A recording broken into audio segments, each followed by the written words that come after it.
धाकड़ खबर, बेखौफसुमा बेबाक अंदाज।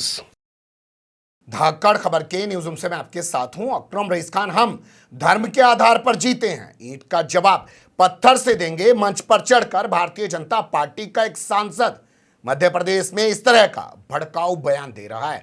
बयान का वीडियो वायरल हो रहा है, उसके खिलाफ अभी तक कोई एक्शन नहीं लिया गया है। वहीं दूसरी ओर कांग्रेस के सांसद कह रहे हैं कि असल में पत्थर भारतीय जनता पार्टी का है, जो उसने पैसे देकर कुछ गरीब मुस्लिम नौजवानों के हाथ में थमा दिया है। यानी मध्य प्रदेश में अब पत्थर का भी धर्म देखा जा रहा है, पत्थर की भी जात देखी जा रही है। नई बहस, नई राजनीति शुरू हो गई है। ईंट और पत्थर में भी फर्क किया जा रहा है और अब तो इस मामले में एंट्री हो गई है मध्य प्रदेश के यशस्वी गृह मंत्री नरोत्तम मिश्रा की। उन्होंने कहा है कि पूरी कौम को बदनाम करने की कोशिश कर रहे हैं कांग्रेस के सांसद, यानी वो अपने आप को मुसलमानों के हितैषी दिखाने की कोशिश कर रहे हैं। हो सकता है इस पूरे मामले को लेकर भोंपू मीडिया और उसके दलाल चाटुकार दंगाई पत्रकार शाम को अपना डिबेट शो, अपनी दुकान सजाकर बैठ जाएं। लेकिन उससे पहले मुझे लगा कि हम भी आपको ये ताज़ा जो घटनाक्रम चल रहा है मध्य प्रदेश में उससे अवगत करा दें। तो सबसे पहले आपको दिखाते हैं भारतीय जनता पार्टी के सांसद का भड़काऊ बयान।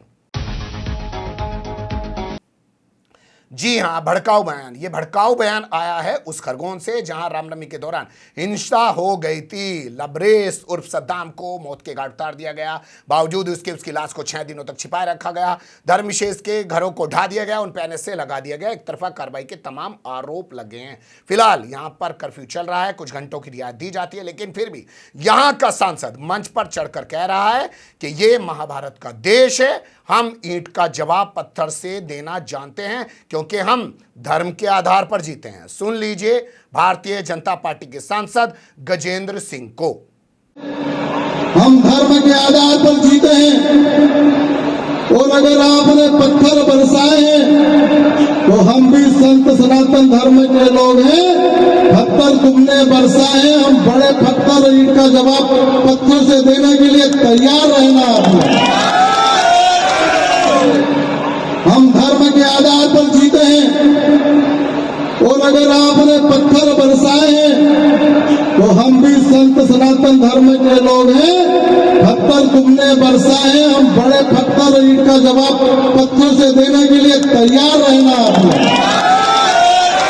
अब ये बयान सुनने के बाद सोचिएगा, क्या ये सांसद चाहता है कि इस इलाके में शांति स्थापित हो? और ये कैसा सांसद है जो संविधान की शपथ लेकर लोगों को भड़काने की, उकसाने की कोशिश कर रहा है? हालांकि आप ये भी जानते हैं कि भारतीय जनता पार्टी के नेताओं का यही चरित्र बनकर रह गया है कि जो जितना बड़ा दंगाई वो उतना बड़ा भाजपाई। और मध्य प्रदेश के अंदर तो अजीब सी होड़ लगी हुई है कि कौन कितना बड़ा दंगाई। अब इसके जवाब में सामने आए हैं दिग्विजय सिंह। दिग्विजय सिंह ने कहा कि असल में पत्थर भारतीय जनता पार्टी का है। अब जानते हैं दिग्विजय सिंह वर्तमान समय में राज्यसभा सांसद हैं, मध्य प्रदेश के 2 बार मुख्यमंत्री रह चुके हैं, कांग्रेस के राष्ट्रीय महासचिव भी हैं और बड़े नेता के तौर पर उनकी पहचान है। उन्होंने कहा कि पैसा देकर भारतीय जनता पार्टी कुछ गरीब मुस्लिम नौजवानों से पत्थर फिकवा रही है। ऐसी शिकायतें उनके पास आ रही हैं और वो इन तमाम मामलों को देख रहे हैं। सुन लीजिए उनकी ज़बानी। कि ये ध्यान बांट रहे हैं लोगों का हिंदू मुसलमानों के बीच में लड़ाई कराकर। मेरे पास ऐसी शिकायतें आ रही, मैंने उसकी जांच नहीं की है, कि कुछ गरीब मुसलमान लड़कों को पैसा देकर खुद ही पत्थर फेंकवाते हैं भाजपा के लोग। फैक्ट है क्या सर ये आपके पास? ये मेरे पास फैक्ट्स नहीं आए हैं, मैं उसको चेक कर रहा हूँ, मैं इसलिए आरोप नहीं लगा रहा हूँ, लेकिन जो जानकारी आ रही बता रहा हूँ आपको, इसको मैं चेकअप करूंगा, उसकी बात करूंगा। सुन लिया आपने? तो एक ईंट और पत्थर में फर्क बता रहा है और दूसरा नेता कह रहा है कि असल में पत्थर जो है वो भारतीय जनता पार्टी का है, जो उसने मुस्लिम गरीब नौजवानों के हाथ में थमा दिया है। अब इसके बाद इस मामले में एंट्री हो जाती है नरोत्तम मिश्रा की, जो गृह मंत्री हैं मध्य प्रदेश के और होड़ में लगे हुए हैं कि कब वो मुख्यमंत्री बन जाए शिवराज सिंह चौहान को हटाकर। और इसी वजह से शिवराज सिंह चौहान का पिछले 3 बार का कार्यकाल देखिएगा और अब का कार्यकाल देखिएगा, आपको बहुत फर्क पाएगा मामा की छवि में। अपने आप को बचाने के लिए वो भी बहुत बड़े हिंदुत्ववादी बनने में लगे हुए हैं।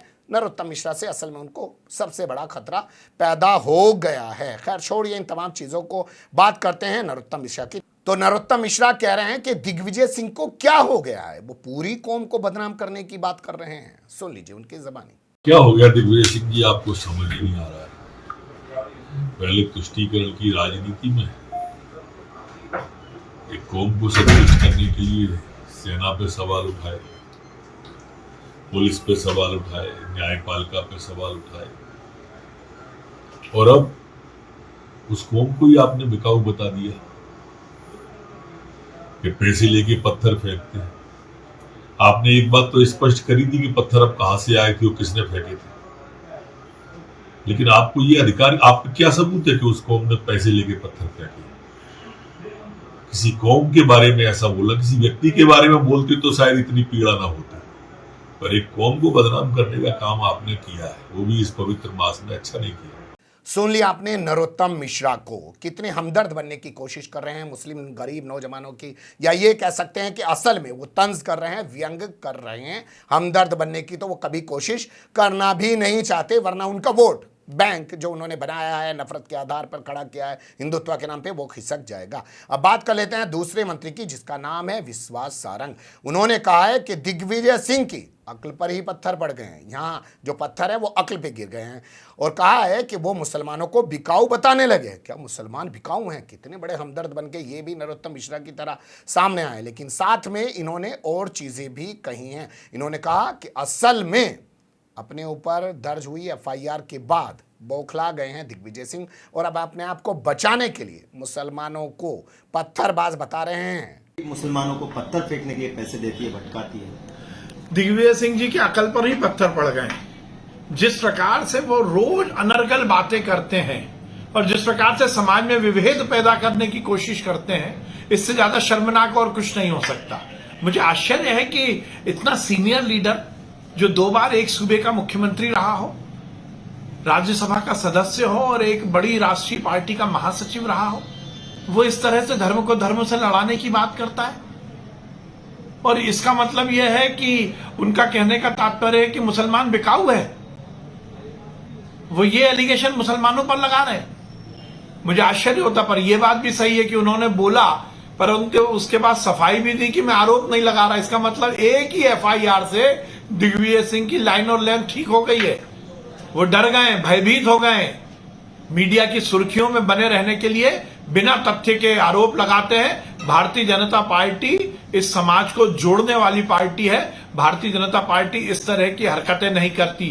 दंगा करना और कराना ये कांग्रेसियों का काम है, और इसीलिए वो इस तरह की बातें कर। सुन लिया आपने, ये हैं विश्वास सारंग, और किस तरीके से इन्होंने कहा है कि मुसलमानों को बदनाम करने की कोशिश की जा रही है, मुसलमानों को जो है बिकाऊ बताने की कोशिश की जा रही है, और साथ ही ये भी बताने की कोशिश कर रहे हैं कि असल में जो एफआईआर दर्ज हुई है उससे बचने के लिए, क्योंकि इनकी छवि खराब हो गई है कि मुस्लिम हितैषी दिख रहे हैं, और ये सब करके मुस्लिम हितैषी नहीं दिखना चाहते हैं। उससे बचने के लिए इन्होंने इस तरीके का बयान मुस्लिम गरीब नौजवानों के खिलाफ दिया है। तरह तरह की तस्वीरें और भी उभर रही हैं, लेकिन मुझे लगा अभी ये तमाम घटनाक्रम जो था उससे ही आपको रूबरू करा दिया जाए।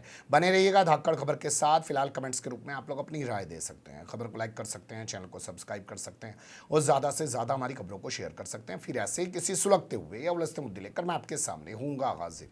फिलहाल अभी मुझे दें इजाज़त।